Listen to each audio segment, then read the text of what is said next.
The day of the race dawns very windy, something that doesn't favor Bumbi and Abdul's boat. Their specialty is getting the most out of no wind.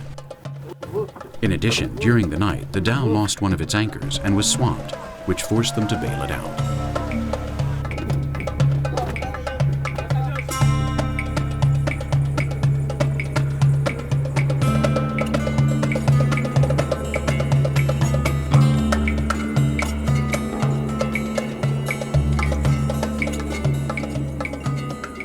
At the first buoy, Bumbi and Abdul's boat is in 4th place. This is not the position they expected to be in. In addition to the wind and the whims of the sea, sailors on the Indian Ocean also have to take an additional element into account: the presence of water spirits. One man in each crew is responsible solely for warding off the spells sent by the sorcerers on other boats. Last year's victory has made them the target of all the witch doctors. That's the reason for the broken anchor and excessive wind. Boats like this have plied the waters of the Indian Ocean for centuries. Swahili traders brought their cargo to the Cape of Good Hope in the south, and the Arabian Peninsula and India to the north and east. They are still used, but huge cargo ships and light motorboats are gaining on them every day. Bumbi and his competitors will most likely be the last captains to sail these waters in the old dhows.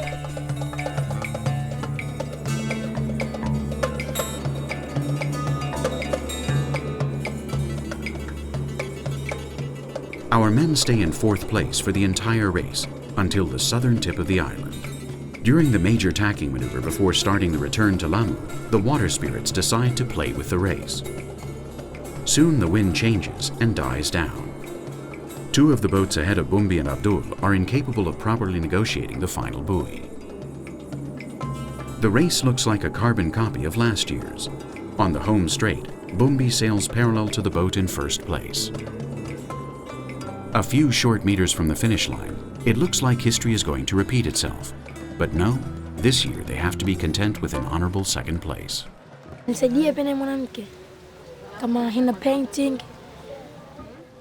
My dream is to become a captain like Bumbi, marry a woman who paints her arms with henna, and have 2 children who will also be captains like Bumbi and like me.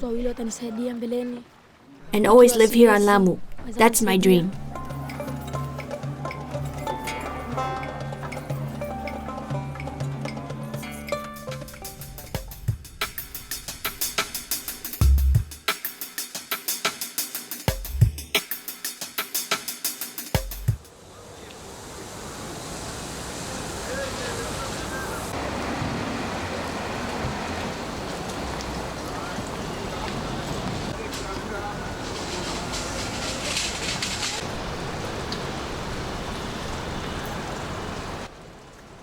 In South Africa, it is estimated that there are 4.5 million people suffering from AIDS.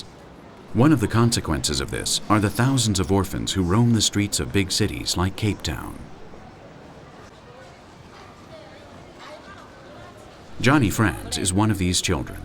He is originally from a rural area in the country's central region. His parents emigrated to the city. Shortly afterwards, his mother died of AIDS and his father abandoned him. He doesn't have any family to turn to. Barbara Peterson is the only person who looks out for him. I've been doing this project for 12 years, feeding homeless and hungry children in town and in the townships as well. Because there was a time when I was in the same position, and when I got on my feet again, I decided that is what I want to do too, because I knew what it's like being on the streets, being hungry, going out for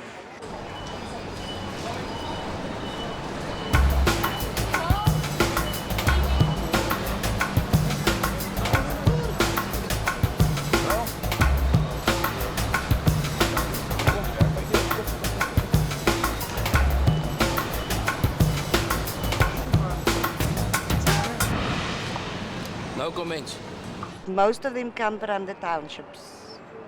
Most of them, this one comes from Nitre. And he's actually out of school because he hasn't got school funds. So now we've got ladies also busy doing that, getting the government, to sponsor them. with the school fees so that because they do want to go to school. But then there's no funds, there's no uniform, and if they don't know that, they can't be to school. Thank you for the food. It's not the tennis, but I do talk a lot with them. I talk to them, I speak to them about what it does to them. But sometimes I do like that when I know when they become sick and they can't get to hospital, then I offer to take them. Where in Europe? Austria. Austria. I will give you. That is symbolic of Klagenfurt. Oh. It's a dragon. Okay. Have a good time. Auf Wiedersehen. Auf Wiedersehen. Ciao.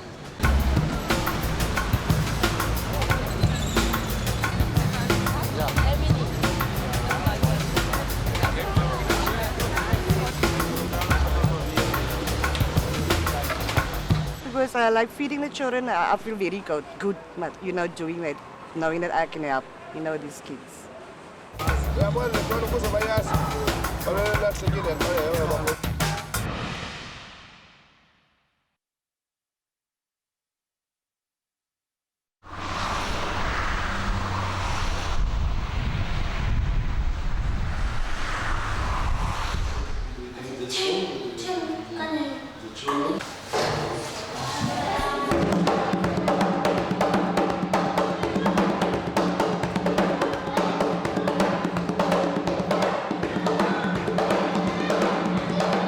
I know a little bit about apartheid, yeah. I know very little about apartheid. I don't think I was born yet. I've heard my mother and father say that the whites made them sit in the back of the bus while they rode in front. I know that whites and blacks weren't together. We were separate. They were the upper class, and we were the lower class. That's all I know.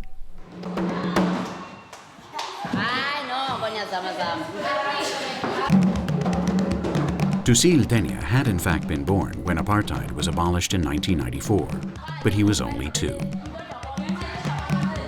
In the time which has passed since then, many things have changed in South Africa.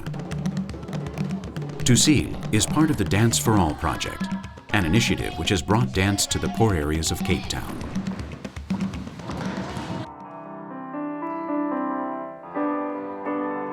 I was a principal dancer with Cape Ballet Company, now Cape Town City Ballet, for about 15, 16 years. And I've always loved children, and I thought it would be a wonderful way of going to an underprivileged area and giving children a chance to dance, like I had. They had nothing. And in the townships, there is nothing. There are no toys, there's very little food, a lot of the kids don't have clothes, and most of their parents are domestic servants, some of them are alcoholics. There is a lot of social problems in the township, drugs, drink, a lot of child abuse, with either hitting kids, child abuse, sexual abuse.